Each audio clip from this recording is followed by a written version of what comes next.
ನಮಸ್ಕಾರ ರುಚಿ ಪ್ರಿಯರೇ, ಟೈಮ್ ಪಾಸ್ ರುಚಿ ನ್ಯೂಸ್ಗೆ ಸ್ವಾಗತ. ಇವತ್ತಿನ ಪ್ರಮುಖ ಸುದ್ದಿ, ಚಿಕನ್ಗೆನೆ ಪೈಪೋಟಿ ಕೊಡಲು ಹೊಸ ಸ್ಪರ್ಧಿ ಎಂಟ್ರಿ ಕೊಟ್ಟಿದ್ದಾನೆ. ಅವನ ಹೆಸರೇ ಸೋಯಾ ಚಿಲ್ಲಿ. ನಮ್ಮ ವರದಿಗಾರರು ಈಗ ನೇರವಾಗಿ ಕಿಚನ್ನಲ್ಲಿದ್ದಾರೆ. ಅಲ್ಲಿನ ಪರಿಸ್ಥಿತಿ ಹೇಗಿದೆ ನೋಡೋಣ. ಮೊದಲು ಸೋಯಾ ಚಂಕ್ಸ್ಗಳಿಗೆ ಬಿಸಿ ನೀರಿನಲ್ಲಿ ವಿಶೇಷ ತರಬೇತಿ ನೀಡಲಾಯಿತು. ಅದಾದ ನಂತರ ಅವುಗಳ ಮೇಲೆ ಮಸಾಲೆಗಳ ದಾಳಿಯೇ ಆರಂಭವಾಗಿದೆ. Chilli powder, garam masala, biryani powder, ಶುಂಠಿ ಬೆಳ್ಳುಳ್ಳಿ paste, corn flour, pepper powder, salt, lemon juice, ಇಷ್ಟೊಂದು ಮಸಾಲೆ. ಈ ಎಲ್ಲ ಮಸಾಲೆಗಳನ್ನು ನೋಡಿದ ಸೋಯಾ ಹೇಳುತ್ತಿದೆ, ನಾನೇನು ಸಿನಿಮಾ ಹೀರೋನಾ, ನನಗೆ ಇಷ್ಟೊಂದು ಮೇಕಪ್ ಯಾಕೆ ಎಂದು. ಅಷ್ಟೇ ಅಲ್ಲದೆ ಇದೀಗ ಬಂದ breaking update. Veg manchurian masala ಇದರ ವೈಲ್ಡ್ ಕಾರ್ಡ್ ಎಂಟ್ರಿ ಆಗಿದೆ. ಇದರ ಎಂಟ್ರಿ ನೋಡುತ್ತಿದ್ದಂತೆ ಎಲ್ಲ ಸಾಸ್ಗಳು ಸಭೆ ಸೇರಿ ಹೇಳಿವೆ, ಇವನು ಬಂದ ಮೇಲೆ ನಮ್ಮನ್ನು ಯಾರೂ ಕೇರ್ ಮಾಡುವುದಿಲ್ಲ ಎಂದು.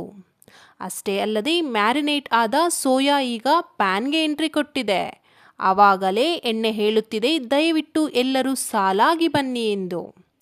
ಮತ್ತೊಂದು ಪ್ರಮುಖ ಸುದ್ದಿ, ಸೋಂಪು, ಈರುಳ್ಳಿ, ಬೆಳ್ಳುಳ್ಳಿ, ಹಸಿಮೆಣಸು ಮತ್ತು ಕ್ಯಾಪ್ಸಿಕಮ್ ಒಂದೇ ಪ್ಯಾನಿನಲ್ಲಿ ಸೇರಿವೆ. ಇದು ರಾಜಕೀಯ ಮೈತ್ರಿಯಲ್ಲ, ರುಚಿಯ ಮೈತ್ರಿ.